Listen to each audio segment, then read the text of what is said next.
All right, welcome back to the Last Government Watchdog. I am your host, Mr. Anderson, and back from the Washington, D.C. Matrix to give you some more news here.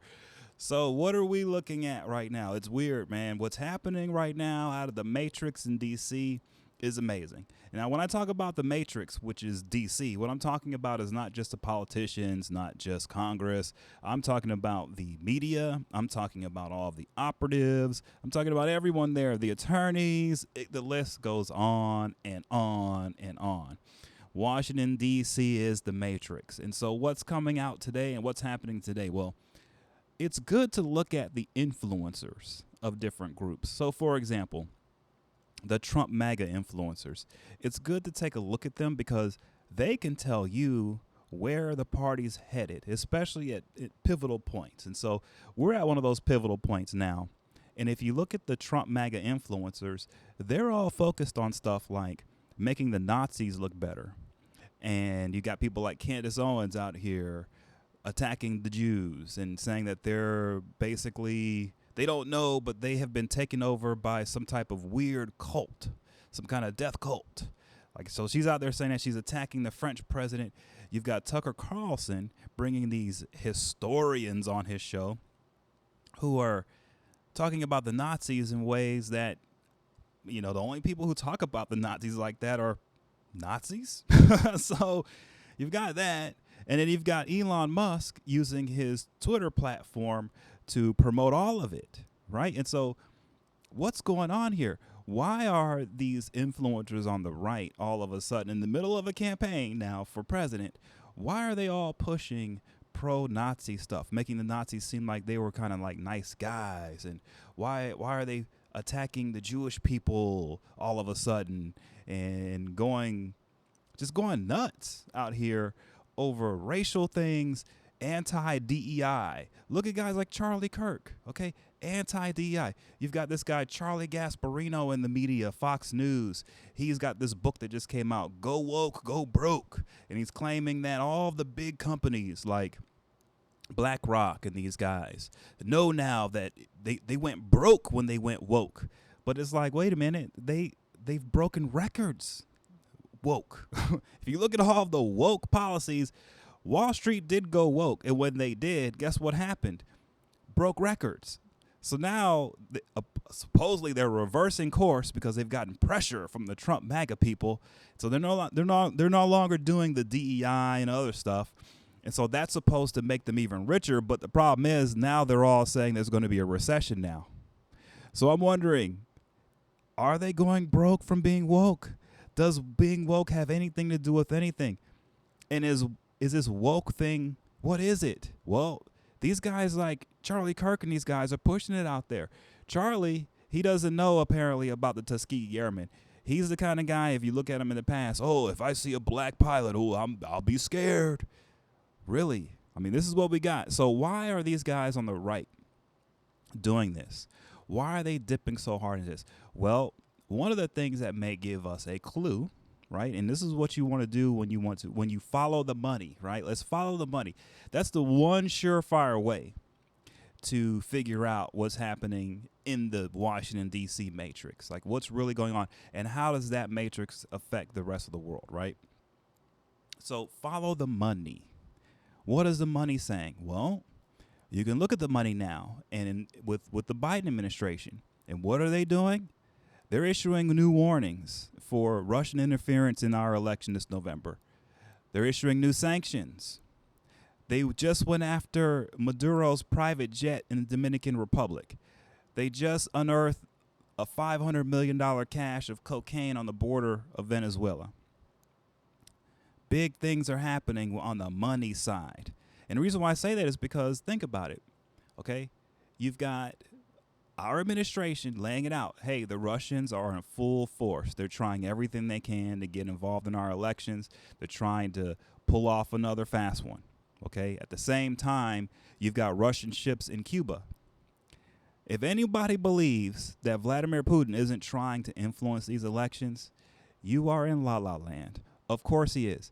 Everyone around the world is. And what's happened is, and I've said this a million times, and I've said this in the past, okay? Citizens United opened the door to people like Putin to be able to have a say in our elections, and to have a say where you don't even know that he's having a say. So where is he having a say? With the Tucker Carlsons of the world, with the Candace Owens of the world. That's where the Russian money, the dark money, is going. It's going to fund those guys on the Trump side, the Trump MAGA team. Why? Well, it's simple. With them in place, guess what? Putin gets to have Ukraine. He gets to do whatever he wants. It's really that simple. That's what's going on. And so what's happening? You've got the Russian money, the dark money, and all of their interests, domestic interests. Look, there are corporations here who have interests monetarily, business-wise, with Russia.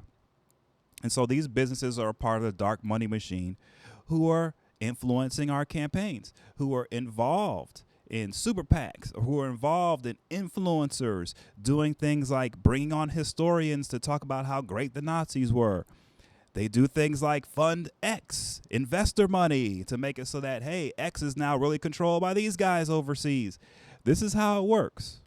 Okay, so that money, you can see how it's influencing. What it's doing is it's causing these influencers to go in a totally crazy direction, in a direction where if you're an American, you're like, what is this all about?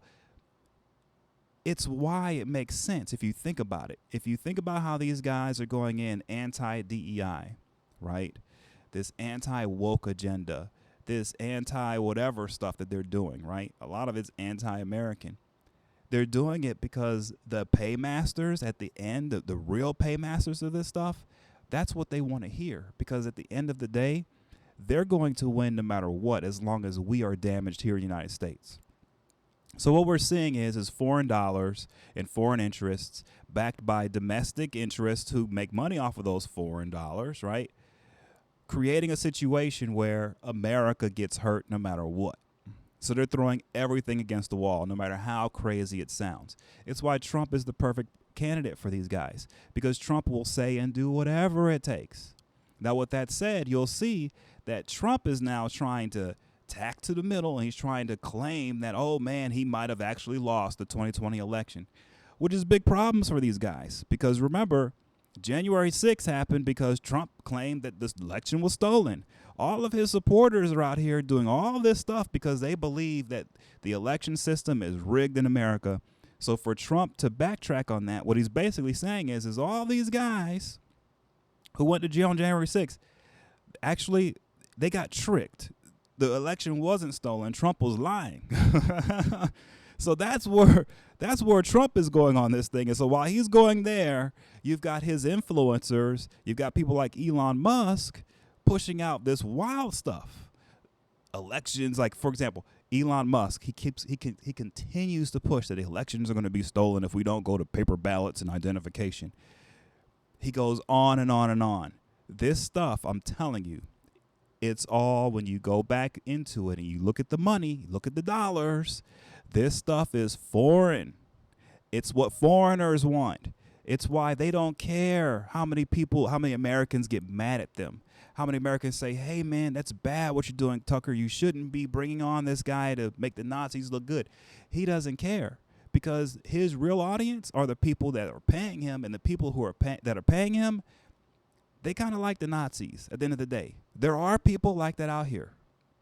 Okay, there are oligarchs in Europe. There are other folks who want this stuff. They have no interest in having a thriving America and having an America that makes sense, an America of free speech and freedom.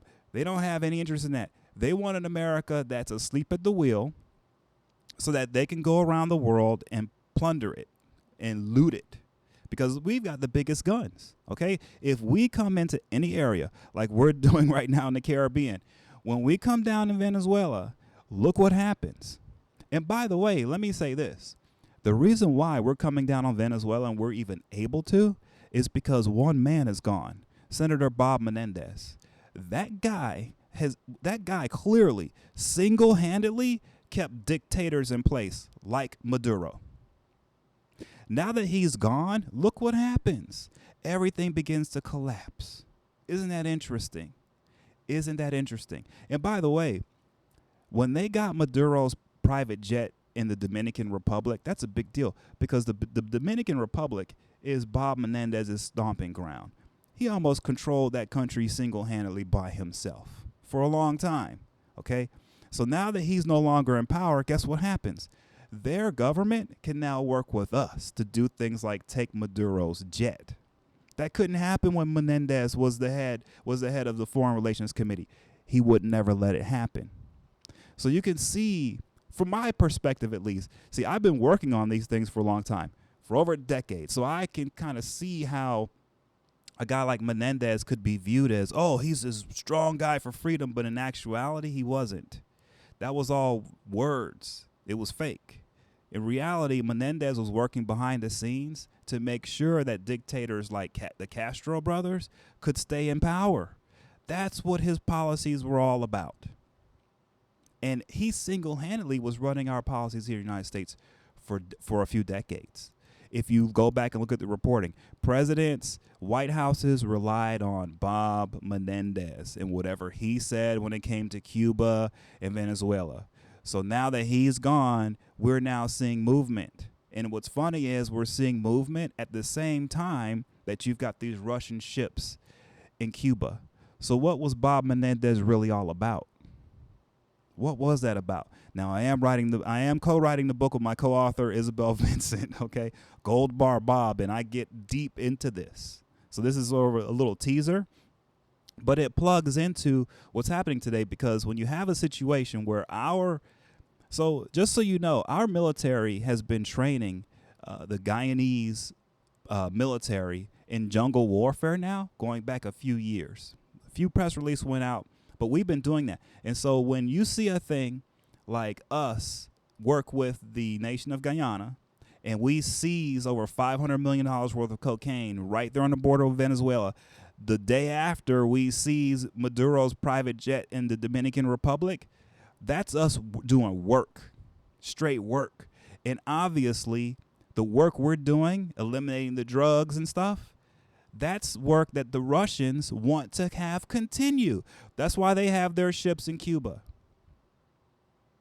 Okay? That's what's happening. So at the same time that we have this happening right now, that we see there in the Caribbean and South America with our neighbors, at the same time, you've got these right-wing influencers pushing pro-Nazi stuff, pushing all kinds of racist stuff, okay? And they're pushing it. Why? Because for whatever reason, and I have my opinion on this, for whatever reason, that's key to them. And here's my thought on it. The reason why it's key is because I think there are radicals here. There are radical supporters of these people who listen to them and who have been making plans and things. And so if the Russians are getting involved with our elections, and we know, like the Russians and the Chinese, they are all about violence if need be. If that's what we're seeing and that's what we have is some desperation here, then is it possible that these right-wing influencers, what they're trying to do is feather the nest or sort of lay down sort of a runway for some type of racial violence to happen in America between now and November? Is that what these guys want? Because I can tell you, if they're desperate and they don't think they're going to win, and I don't think they think they're going to win, then they're going to pull out every option. They're going to try everything.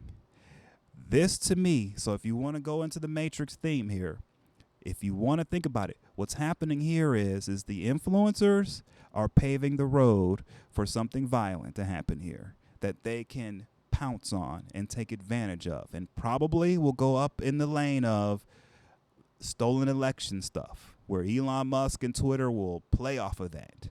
It's probably what's happening. So I'm not forecasting violence here, but I am saying that these guys are positioning themselves in the Matrix for political violence. Be ready. Be prepared. That's what I see. So with that said, just had to do another episode. I'm going to try to do these daily. With that said, I'm going back into the Matrix. I will come back out tomorrow so we can talk. This is Thomas Anderson. Catch me at LastGovWatch on X, Twitter. I'm at Thomas Anderson's Political Garden. I'm also at Thomas Anderson's Political Power Report on YouTube. Check me out. Follow me. Share and like. Take care, guys. Have a great day.